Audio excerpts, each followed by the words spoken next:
सभी को नमस्ते। ऑनलाइन ट्यूशन के रिसर्च एप्टीट्यूड की 10वीं क्लास में आपका स्वागत है। आज का विषय है सिलेक्टिंग सैंपल्स। हम प्रतिदर्श कैसे चयन करेंगे इसके बारे में आगे हम पढ़ेंगे। देखो, रिसर्च में बहुत ही इंपॉर्टेंट विषय है ये, तो वीडियो पूरा अवश्य देखें, इससे आपको ज़रूर लाभ होने वाला है। चलिए, तो सैंपल क्या है? सबसे पहले प्रतिदर्श या न्यायादर्श, ये एक ही चीज़ है। तो ये क्या है कि संपूर्ण समूह का एक निम्नतम प्रतिनिधित्व है। बहुत सारा समूह है, उसमें से एक छोटा सा भाग हम ले लिए तो उसको ही सैंपल या प्रतिदर्श कहते हैं। तो आप लोगों ने कभी डॉक्टर वगैरह में गए होंगे, तो डॉक्टर डॉक्टर लोग बहुत ज़्यादा प्रयोग करते हैं। बोलते हैं कि ये नर्स, तुम इसका सैंपल ले लो, तुम जो खून का सैंपल ले लो, ये ले लो। तो इसका मतलब ये है कि पूरे शरीर में से आपको थोड़ा सा खून लेना है, तो एक बड़े भाग में से एक थोड़ा सा चीज लेने को ही क्या कहते हैं? सैंपल या प्रतिदर्श। ठीक है ना? अब आगे है, अनुसंधान का मुख्य उद्देश्य वास्तविकता को जानना होता है। बिल्कुल, किसी समस्या का समाधान करके हम उसके अंदर घुसते हैं और समष्टि के बारे में अधिकाधिक जानकारी प्राप्त करना होता है, मतलब ज़्यादा से ज़्यादा जानकारी लेना होता है। तो आगे चलते हैं कि न्यायादर्श को समष्टि का लघु प्रतिनिधित्व कारी कहा जाता है। बिल्कुल, एक बड़ा सा चीज में से एक छोटा सा चीज लेने लेने को सैंपल कहा जाता है, तो इसीलिए समष्टि का एक लघु प्रतिनिधित्व कारी कहते हैं। अब आगे चलते हैं कि न्यायादर्श चयन की आवश्यकता। हम जो है सैंपलिंग क्यों करते हैं, क्यों करना होता है रिसर्च में सैंपलिंग? तो सबसे पहला है, आवश्यकता क्या है कि अनुसंधान व्यय में कमी। व्यय में कमी हो मतलब कि देखो, हम यदि समस्त पूरे पूरे समष्टि को, पूरे वर्ग को लेना चाहेंगे तो बहुत ज़्यादा कॉस्ट पड़ जाएगा, बहुत ज़्यादा खर्चा हो जाएगा। तो इससे बढ़िया कि थोड़ा सा चीज़ लेकर के हम इसका अध्ययन करके पूरे चीज़ों का एक निष्कर्ष निकालते हैं। दक्षता में वृद्धि, आपको एबिलिटी इंक्रीज करनी है तो आपको सैंपलिंग करनी पड़ेगी। परिणाम की शुद्धता, आपको परिणाम की ओर जाना है, निष्कर्ष की ओर जाना है, तो भी सैंपलिंग बहुत ज़्यादा जरूरी है। फिर है न्यायाधीश की विधियाँ। अब जो है, कौन कौन सी ऐसी विधियाँ हैं, कौन कौन सी पद्धतियाँ हैं जिसके थ्रू हम सैंपलिंग करते हैं या न्यायाधीश या प्रतिदर्श चुनते हैं? तो चलिए, दो विधियाँ हैं, एक है संभाव्यता और दूसरा है असंभाव्यता। ठीक है ना? तो अब जो है, हम आपको संभाव्यता के बारे में बताते हैं कि संभाव्यता क्या होती है। तो संभाव्यता प्रतिचयन, देखो, न्यायाधीश, प्रतिदर्श और प्रतिचयन, ये बात सब मतलब सब एक ही है। ठीक है ना? सबसे पहले संभाव्यता न्यायाधीश को जानते हैं।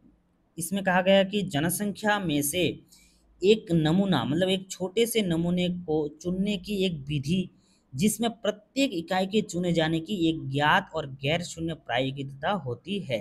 ठीक है? मतलब है कि संभाव्यता मतलब समान रूप से जहाँ से हम चुनते हैं, है ना? मान लो कि ये 3 गाँव हैं, ऐसे करके ये भी एक गाँव है, ये भी एक गाँव है, ये भी गाँव है। इस गाँव से भी हम लोगों ने 5 लोग लिए, इस गाँव से भी हम लोग ने 5 लोग लिए और इस गाँव से भी हमने 5 लोग लिए। तो जब हम सभी जगह से समान रूप से नमूने लेते हैं या सैंपलिंग लेते हैं, तो उसी समान रूप से लेने को ही संभाव्यता न्यायाधीश कहते हैं। ठीक है ना? एक तरह से संभाव्यता मतलब समान रूप से लेने को ही कहा जाता है, सीधी सीधी बात है। और इसके प्रकार क्या है? सरल यादृच्छिक, स्तरीकृत यादृच्छिक और समूह न्यायाधीश। ये प्रकार वेरी वेरी इंपॉर्टेंट, आपको याद रखना ही रखना है, क्योंकि यहीं से ज़्यादा से पूछे जाते हैं। आपको पूछा जाएगा कि बताइए, समूह न्यायाधीश या क्लस्टर सैंपल ये किसके अंतर्गत आते हैं? क्या संभाव्यता न्यायाधीश में या असंभाव्यता न्यायाधीश में? तो ये चीज़ आपको ध्यान रखना है, ये तीनों इंपॉर्टेंट है। अब सरल यादृच्छिक न्यायाधीश क्या है? सरल यादृच्छिक नाम से ही स्पष्ट है। सरल मतलब सामान्य प्रकार से, यादृच्छिक मतलब अपनी इच्छा से, क्रमा क्रम से कुछ हम समान रूप से जो लेते हैं सैंपलिंग, उसी को सरल यादृच्छिक न्यायाधीश कहते हैं। ठीक है? फिर स्तरीकृत वर्गीकृत संभाव्य न्यायाधीश या स्ट्रेटिफाइड प्रोबेबिलिटी सैंपलिंग।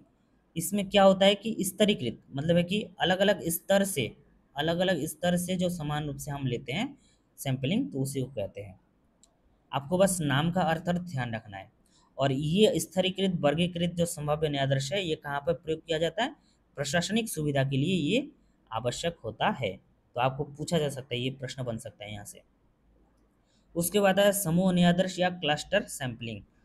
इसमें क्या है, हर एक समूहों से, बड़े बड़े समूहों से समान रूप से जो हम सैंपलिंग करते हैं, नमूने लेते हैं, तो उसी को समूह निरादर्श कहते हैं। अब आगे चलते हैं असंभाव्यता न्यायादर्श में, ठीक है ना। तो असंभाव्यता न्यायादर्श में चलते हैं। असंभाव्यता सीधी सीधी बात है कि समान रूप से नहीं लेना। मान लो कि अलग अलग कोई अलग अलग शहर है, ऐसा करके 3-4 शहर है, तो एक से तो हम 5 लोग ले लिए, और एक जगह से हम 3 लोग लिए, एक जगह से हम 2 लोग लिए, और यहाँ से हम 10 लोग ले लिए। तो इस तरह से जब हम अलग अलग जगह से अलग अलग सैंपलिंग करते हैं अलग अलग परिमाण में, तो उसी को असंभाव्यता न्यायादर्श कहते हैं। और इसके प्रकार जो है वेरी वेरी इंपॉर्टेंट। इसके जो 6-7 प्रकार है, जैसे एक है सुविधा न्यायादर्श या सौकर्य न्यायादर्श। इसमें क्या है, नाम से स्पष्ट हो रहा है, सुविधा मतलब अपनी सुविधा के अनुसार हम कुछ सैंपलिंग करते हैं, तो ठीक है ना, तो उसको सुविधा न्यायादर्श करते हैं, और ये असंभाव्यता के प्रकार के अंतर्गत आते हैं। फिर सोद्देश्य मतलब उद्देश्य के अनुसार, आपको जौन सा उद्देश्य है, आपको यदि छोटे बच्चों के शिक्षा के बारे में जानना है, तो आप सीधा प्राइमरी स्कूल में जाएंगे, छोटे छोटे बच्चों से कुछ लेंगे, बड़े बच्चों से आपको कोई मतलब नहीं है। मतलब उद्देश्य के अनुसार यदि आप सैंपलिंग करते हैं, तो उसको सोद्देश्य न्यायादर्श कहते हैं। फिर एक आता है कोटा न्यायादर्श। कोटा न्यायादर्श क्या है कि निश्चित वर्गों से निश्चित संख्या और कई वर्गों से निश्चित संख्या के प्रतिवादी से आप जानकारी प्राप्त कर रहे हैं, तो उसको कोटा सैंपलिंग कहते हैं। फिर होता है आकस्मिक। आकस्मिक मतलब एक्सीडेंटल, मतलब है कि अचानक अचानक से आप किसी सामने जो भी दिखे उनसे आप ले लिए, डेटा कुछ ले लिया, कुछ सैंपलिंग कर लिए, तो उसको आकस्मिक न्यायादर्श कहते हैं। और ये सारे के सारे किसमें, असंभाव्यता न्यायादर्श में आते आ रहे हैं। फिर लास्ट में है स्नोबॉल न्यायादर्श। और ये सारे के प्रकार जो हैं, सारे के सारे वेरी वेरी इंपॉर्टेंट।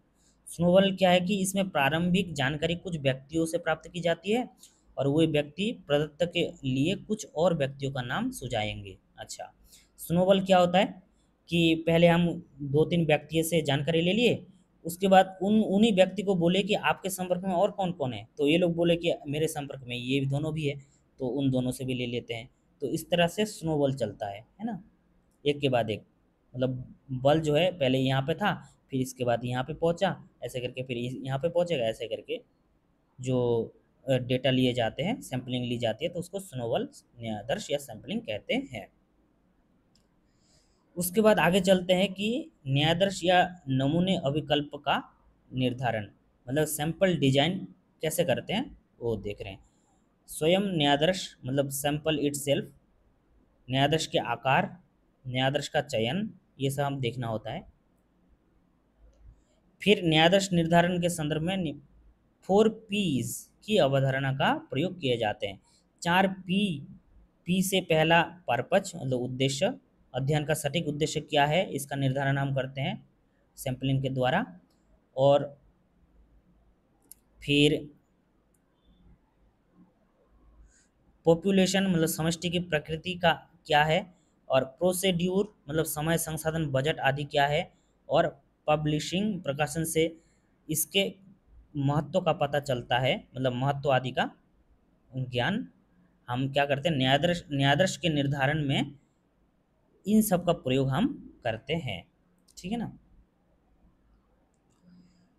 फिर इसके आगे जो है रिसर्च प्रपोजल कैसे करते हैं, कैसे लिखते हैं, इसके बारे में, तो इसके बारे में जो अलग से आपको वीडियो आएगी इसके बाद वाली वीडियो में, रिसर्च प्रपोजल कैसे है उसको पूरा अच्छी तरह से आपको समझाया जाएगा। चलो आगे चलते हैं। रिसर्च रिसर्च प्रपोजल के कुछ प्रमुख बिंदुएं हैं, तो ये भी आपको अगली वीडियो में मिलेगी। तो इस प्रकार कलेक्टिंग डेटा, आप जो है डेटा को कैसे कलेक्ट करते हैं ये सब बोला है कि डेटा को हम किन किन तरीकों से, किन किन माध्यमों से कलेक्ट कर सकते हैं। सबसे पहले है अवलोकन, हम देख देख करके डेटा ले सकते हैं, बिल्कुल। फिर साक्षात्कार मतलब है कि हम इंटरव्यू के थ्रू भी हम डेटा को ले सकते हैं। फिर टेलीफोन साक्षात्कार, टेलीफोन के थ्रू बात करके भी ले सकते हैं। मेल प्रश्नावली, मेल के थ्रू हम ले सकते हैं। फिर अनुसूचियाँ जो शेड्यूल है, अनुसूचियाँ है, उन अनुसूचियों से भी हम डेटा को ले सकते हैं। इस विधि में जानकारी एकत्र करने के लिए प्रमाणक को विशेष रूप से नियुक्त और प्रशिक्षित किया जाता है। प्रगणक को, है ना, अनुसूची में प्रासंगिक प्रश्नों को शामिल किया जाता है। तो इस तरह से कुछ निश्चित प्रश्न होते हैं, उसको किसी को दे दिया जाता है, वो फिर पूछते रहते हैं सभी से। तो इस तरह से जो डेटा लेते हैं उसको अनुसूचियाँ कहते हैं। तो इस प्रकार आज की कक्षा पूरी हो जाती है, और यहाँ तक बने रहने के लिए आपका बहुत बहुत धन्यवाद। वीडियो को लाइक कीजिएगा, आपके द्वारा ये दिया गया लाइक मुझे मोटिवेट करेगा और वीडियोस बनाने के लिए। और साथ ही साथ दोस्तों को अवश्य शेयर भी कीजिएगा। Thank you.